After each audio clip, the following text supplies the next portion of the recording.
river basin management, but also like a solution that goes beyond the specific boundaries and let's say kind of geographies. Interaction between access to information and transboundary collaboration is interactive.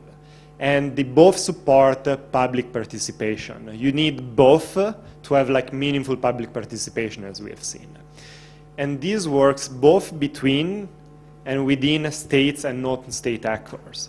Because the flow of information is not just between one state to another, but it's also from one state to another group of stakeholders, maybe from another state, and between the same state, different groups of stakeholders.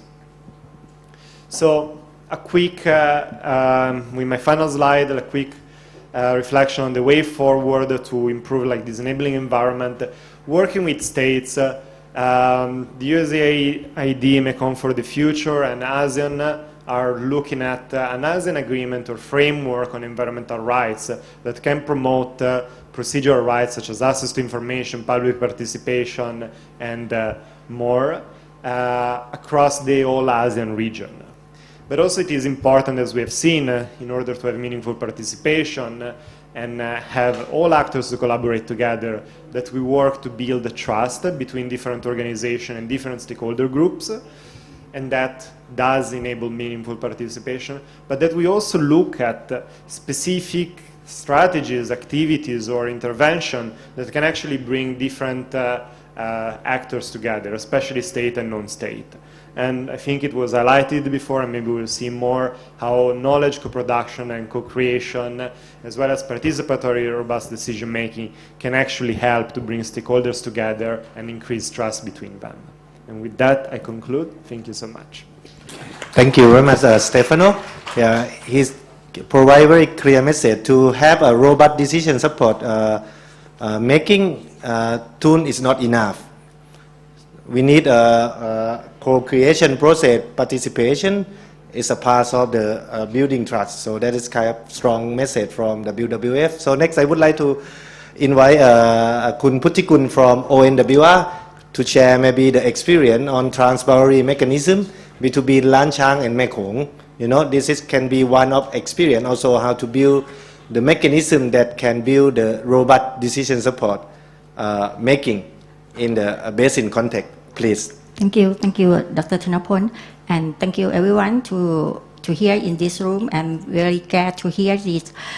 This is the first time for me to international conference that I want to share my review and my experience that I work in about the ONWR.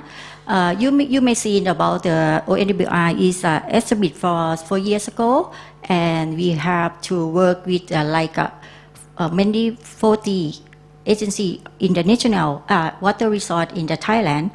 In half of the international water resort, you may see a lot of the cooperation here in the Mekong, Lan Chang River Basin. So ONWR in charge of the cooperation, how to work with it. It's so difficult to work with them because you may know a lot of the quantity to work with us. How to work with the upper and lower Mekong. That is important for Thai policy to work it. And today I just forgot the cooperation that I work with. I work with the Mekong US Partnership, and I work with the Lan Chang Mekong Corporation, and I work with the Mekong River Commission. Indirectly, I would like to tell you, we looking when we work with the corporation. We have many issue activity to work together. In order to only not share data, we have the knowledge transfer, we have the innovation transfer in the 4 countries in Mekong River Basin. And one of tasks of ONWR is monitoring and water situation report to the Mekong community during in the flood and drought event. That is one task of my task. I got a lot of data, a lot of information, how I get the data to the community in Thailand. You may know a lot of the data is so difficult to understand because it's a numeric, it's a graph. It's so difficult for the people to along the Mekong, how to make it to understand what happened in the Mekong. So we have team to transfer the data that we get it to be an infographic to easily understanding for the people to the people in the Mekong River. And then we share in the Facebook, we share in the Line official, so that we can the communication to respond that this is good or not for the people to along. Because sometimes we just inform what happened, but in the letter they don't know. But if you show in the picture, it's more understanding. And we thought that I get a lot of the data for all the cooperation. But we select some of data we can use, some select we can't use. So we use a lot of data, but today I just want to tell you only three sorts.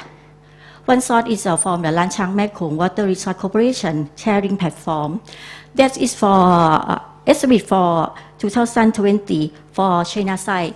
But when we estimate for it 2025, it's not have anything in that platform, just only share news, just only share picture, activity. One of these sharing is good for Thailand is they share the discharge of the Ching Hong River, the Ching Hong Dam. This dam is lower on the Lan Chang to the Mekong River. That is important for Thailand to analyze what happened in Chiang San. That is good on the new on this web, but now we don't have update anything. And in this year we have the estimate for the team to build the new platform, because the last platform is no need for the member country. So how we want what we want? We have 6 people, 6 experts from 6 countries to be a team to talk with the China. What we want to share. But now we don't have any update, anything, because just COVID-19, 0-19 for China. So we don't have an activity. Another, this is information that is main source of the Thailand. We use a lot of the data from MRC, Mekong River Commission, because they have own station in the lower Mekong. They have own data. They have own report, especially the hydrological data, water level, sediment, or water quality, fishery also, etc. So that means that is important for Thailand to get the data. If you're interested, you can go in this website and you can install and you can access on this data. A lot of data in this website, I recommend that. And after that, Simpson, you may know about the Mekong Dam monitoring also. This website estimate for 2019 is so good because it's fast, move, and every develop the website to respond the people who along the Mekong. The last year we pronounced on the English language, but now we have Thai language.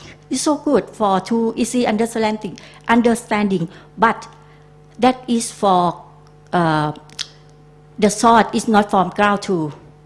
So that means we can know the trend, but we not clear access what the sure, what the water level we increase in meter. We not sure on that value, but we know it's a trend. That is so good because they always notification on website and mail also.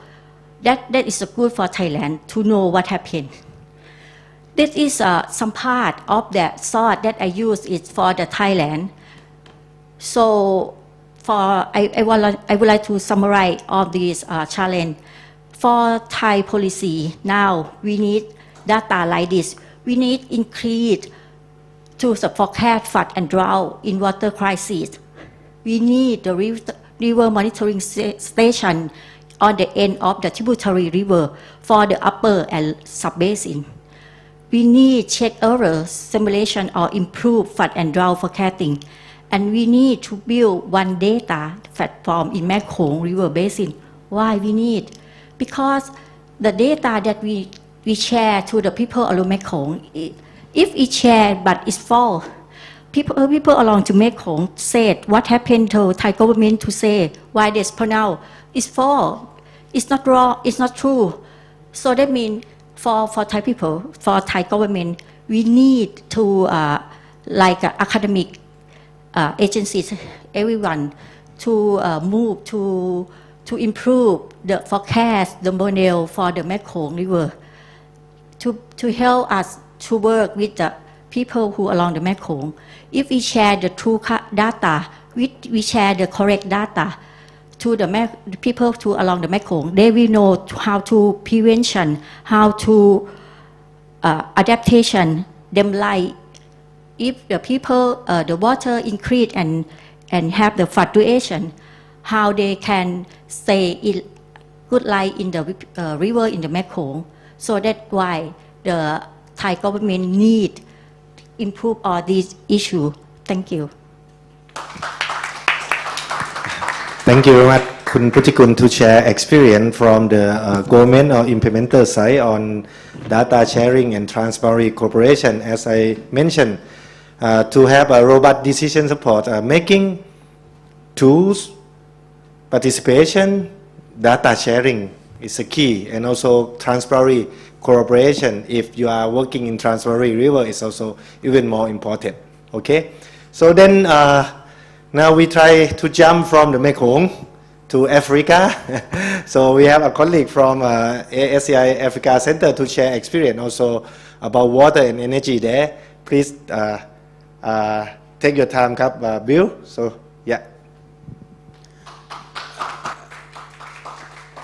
Thank you so much, yeah, now we shift to a different region, and really is about the application of participatory approaches. Yeah. In this case, we are calling it robust decision-making approach in the Nexus work. Yeah.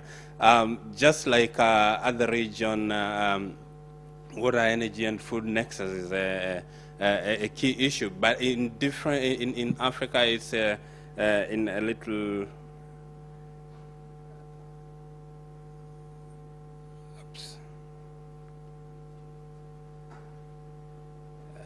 Oh, okay. This one or this one? Okay. I want to have the white screen. This one.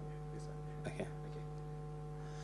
Yeah. So this case is a case study from Rwanda. Rwanda is one of the smallest countries in Africa, just about 23,000 square kilometers, and a small population of about 12.6 million people. This country is served with one of the main rivers, which is called the Akagera River. The Akagera River is shared between Tanzania, Burundi, and Rwanda. So it's a cross-boundary resource, yeah, that flows from the north to the south and supports agriculture and supports other communication. Okay, thank you. Yeah, and supports other livelihood requirements. So in this case, we built our concept around the Rwanda development trajectory that needs to transform to a middle-income country, but sustainably, sustaining the natural resource as well as achieving energy security of the country. At the moment, the country is only 32% electricity access, implying that there is so much dependence on natural resource, that's firewood and charcoal, that contributes to over 80% of the national demand. And agriculture stands as the main source of fuel, especially rain-fed agriculture. And in this climate change perspective, where there is quite an unpredictable rainfall pattern, it becomes very hard. So the country, being also one of the signatories of the Malabo Declaration, seek to enhance its food security across the region. So looking at it from the Nexus angle, demand point where we demand food, we demand energy, and we demand water, that is supplied from within the limited supply base, either fuel as biofuels, mostly firewood and charcoal. We also have energy as electricity, and we have biomass for feed, biomass for fodder, and we have water that supplies domestic and agricultural water requirements here. And this comes from within a given ecosystem, either from land resource in the forest cover or from water resource.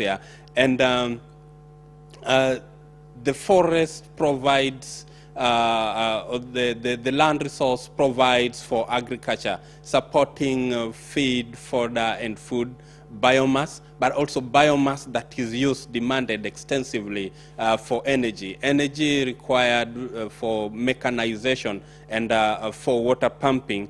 And water also supporting this mechanism, water for fodder production, energy production, and agriculture production, and other uses within the construction sector. But also we have other energy resources which are still in small scale, not yet fully exploited. And looking at the development pathways of the country, there's the agricultural transformation that seeks to expand irrigation, increase fertilizer application, and increase mechanization. And within the energy transition pathways, the adoption of improved and efficient biomass energy devices, as well as transitionary fuels, that's the liquid petroleum gas and the biogas. And this creates heavy impacts on the two main resources, the water and the biomass resource. Now, this work we used really a more participatory approach where we had stakeholders in various levels coming in common room and discussing the current situation. Here there's a little bit of data, but come to Africa, data is the greatest challenge. So even if you wanted to do model on your own, you wouldn't be able to do it. This participatory approach has to come in handy. We describe the current situation and the pathway in which they intend to take towards the development. And in a model that took towards a 2050 a scenario to long-term 2050 scenario, and looking at the pessimistic scenario of weekly implementing the national policies, and the optimistic scenario where all the policies will be implemented. So building on this and taking a participatory approach, we had quite iterative processes while building this model, having first the high-level stakeholders to determine what are the policy objectives, where does the country require to transform towards, and bringing in the technocrats, the experts within the various sectors in a nexus, the agriculture experts, the water experts, the energy experts, to build and to train, capacity build in a nexus kind of thinking. And we use the SCI tools, that's WIP, Water Evaluation and Planning Tool, as well as LEAP tool, Low Emission Analysis Platform tool, that is quite flexible and easy to use and will support decision making. So in the first iteration, we build on the initial model and present it in a form of training. While we are building this model, we also capacity build. We train them on how the tool works. What is feed into this is into the modeling tool, and what results we achieve. And they get to discuss these results and make suggestion of whether the baseline scenario, the simulated scenarios and the stories are consistent with the actual transformation into the sector. In other areas, they continue to provide more information and continue to critique the work as we proceed with this modeling exercise. And this it's quite an involving process that by the end of it, we come up with a result that the country and the policymakers adopt as built together and acceptable in terms of their expected transitional pathways here. So in the model, some of the few results that we came up with in a participatory approach in the mitigation and giving an example in the household sector, as they continue to adopt LPG and reduce the use of firewood. You can see the yellow or the orange lines here. And there's high adoption of LPG. Also, pellets, these agricultural residues which are compacted with high pressures here, and will potentially contribute to about 219,000 tons of greenhouse gas abatement here. And getting back to the other sector, in agriculture, implementing with the case of Rwanda, implementing the crop area was one of very critical issues, because you grow crop area, it means you invade into the already protected forests and protected grasslands here. So these areas was for the interest of the policymakers that it should not be increased. Rather, there should be increase in mechanization and fertilizer application to increase the yield of the productivity of grains, and also the productivity pattern of per hectare of land. Yeah. So with this increase, it means there's more energy either produced in terms of biomass, but also energy is required to do mechanization, to enhance mechanization and to transform the agricultural produce into food. And in a pessimistic case, there is very little deficit of energy or electricity that will be required from the year 2040 based on the current generation. But in a more optimistic delivery of services, then there'll be more deficit that will be realized. And this is a decision area that the country or the policy makers have to make in what pathways are they going to take in terms of bridging the energy gap, because of trying to optimize food production and increase agricultural productivity, as they also ensure sustainable energy. And in terms of biomass as a source of energy and a source of food, and looking at the pessimistic demand supply and the current situation, that was 2020. In 2020, only about 12 million biomass was demanded in terms of food, fodder, and wood fuel. Yeah?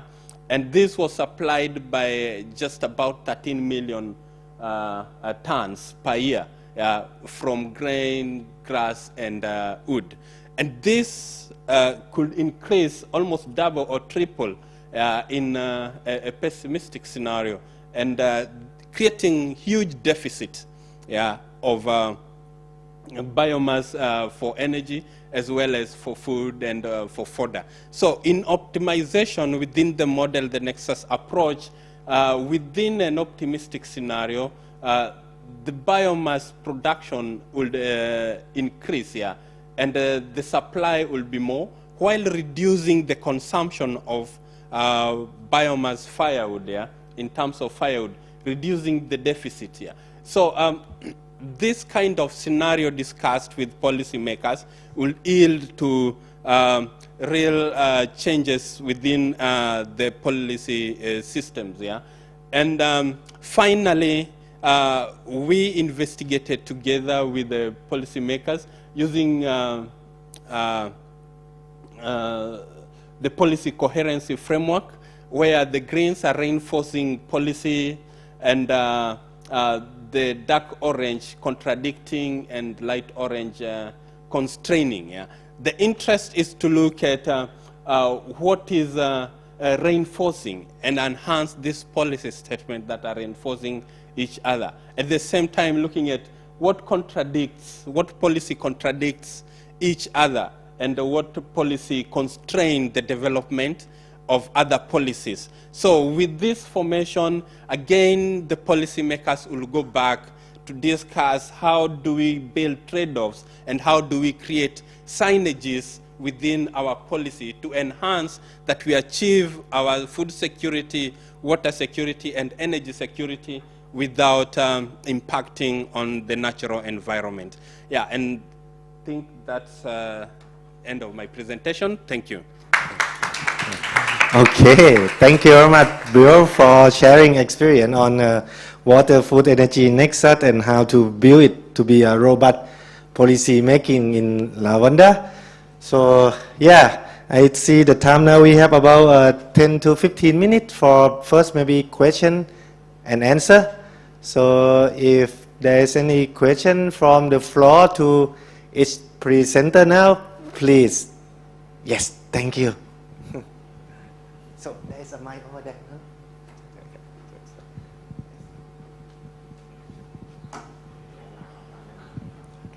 Yeah, I'm Britta Höllermann from University of Osnabrück in Germany. I'm a geographer, and first of all, I would like to thank all these panelists for their excellent presentations and insights. And I have a question regarding the XLRM framework, which maybe go to mostly the case studies.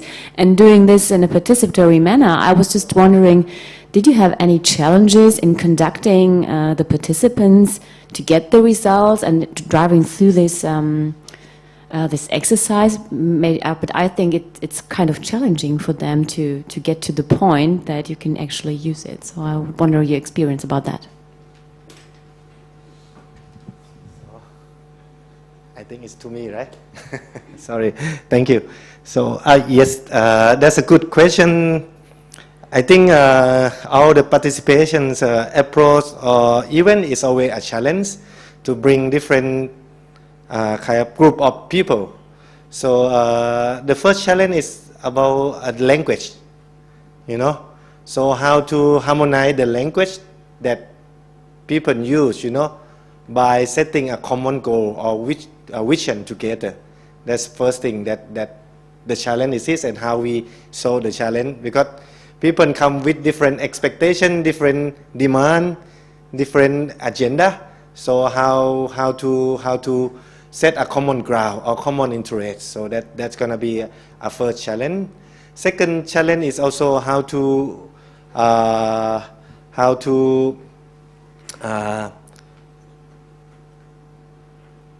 influence, you know, among each other, you know. So that's why you need to build the participant into the open kind of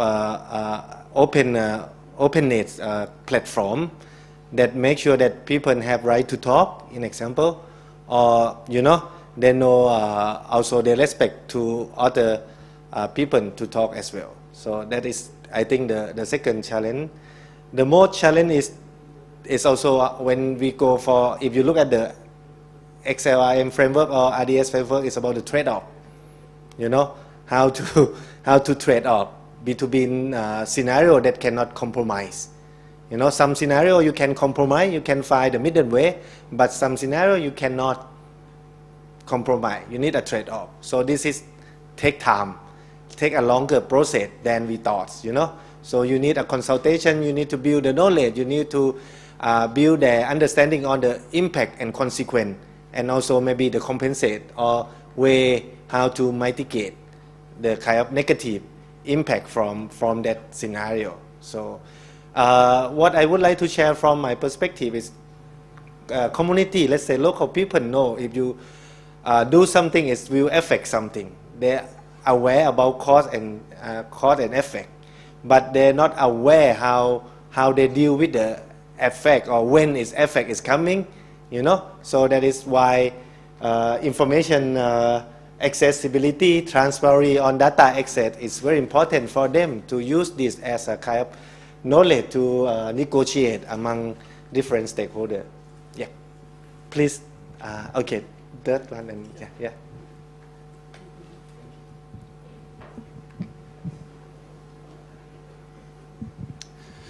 Hello, Ben Firmage from Australia. Thank you to the panel for some insightful and informative presentations. My question also relates to the framework, and I think the second step in the framework is to define the problem. And I guess my question is, what happens when the problem changes? For example, in Australia, some communities were dealing with drought, but then in the following 12 months they experienced forest fire, flood, and then a pandemic. And I guess my question is, how can the framework help communities not only be more resilient to the magnitude of known events, but also be resilient to an increase in the breadth of known and unknown events? Thank you.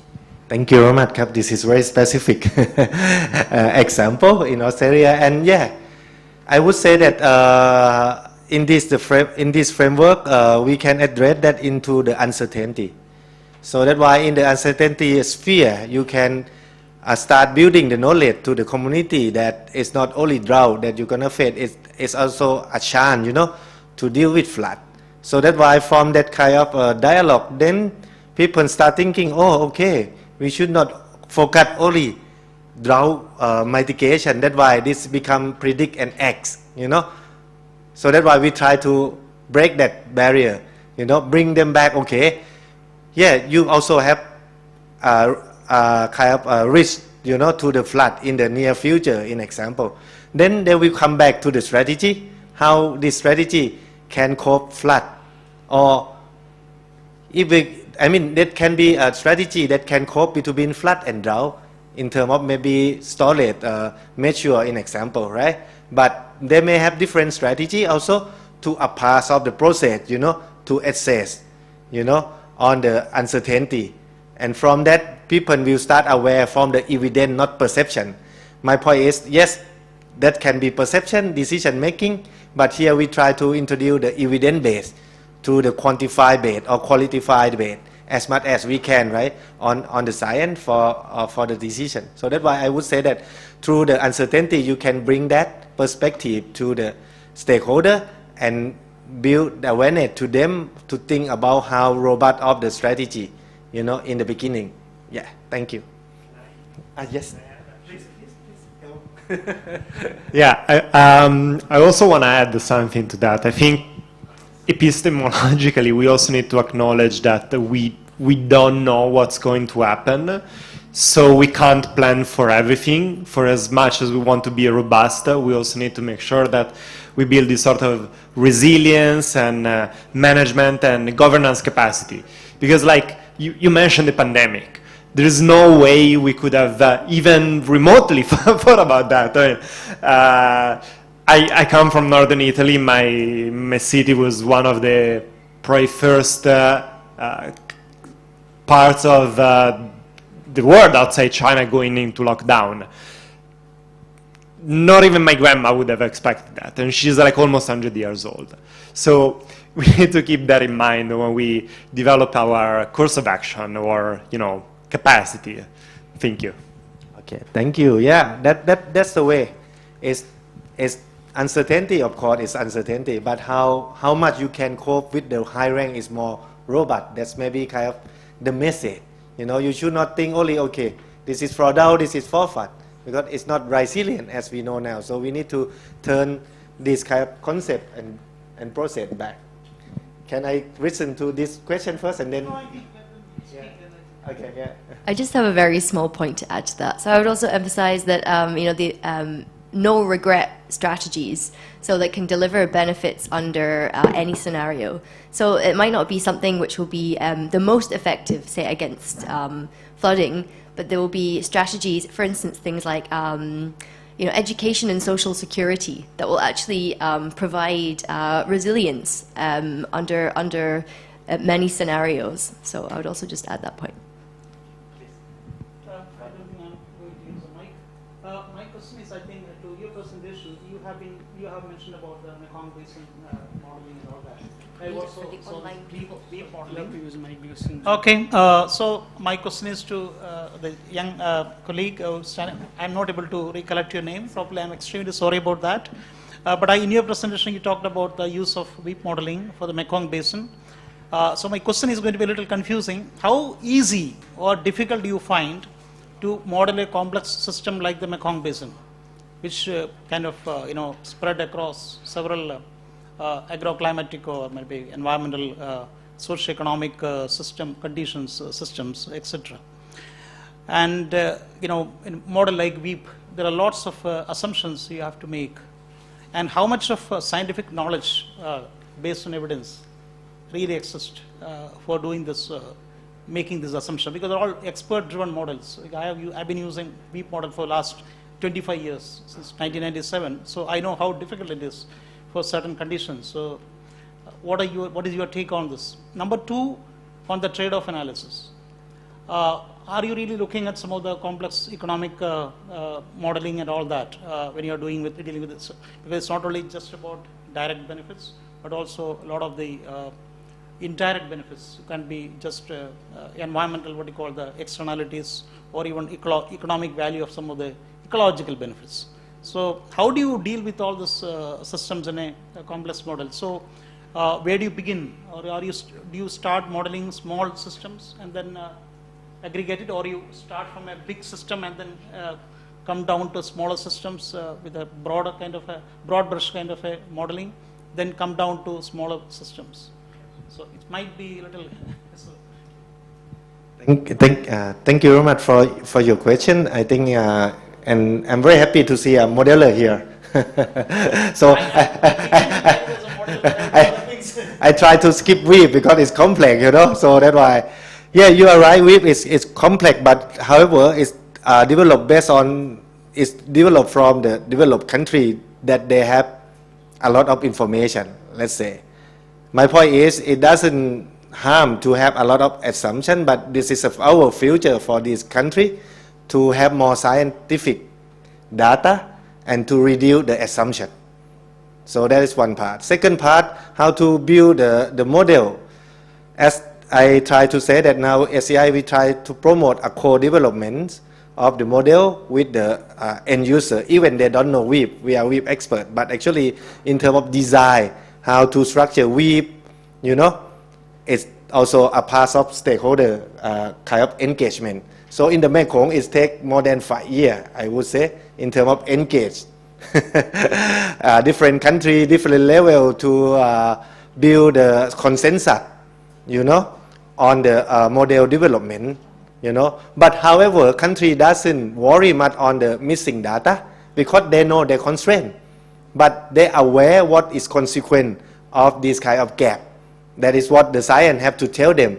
Not just, okay, the model is a god, is a perfect tool that can say anything. We need to be transparent to them that this is assumption, this is an input, this is a gap, and we fill the gap together with it.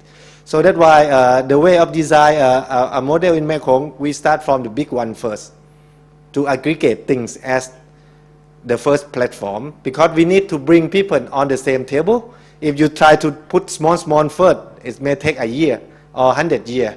But if you build the table first, people will sit on the table, oh, I don't like this not function, I don't like this color. At least people come to the table and talk. So that's why that's going to be one of mechanisms that we use for model development. Yes, you are right. For the trade-off analysis, we need to move to economic assessment too, and it's become more complex. But at the end, I mean, this is a process.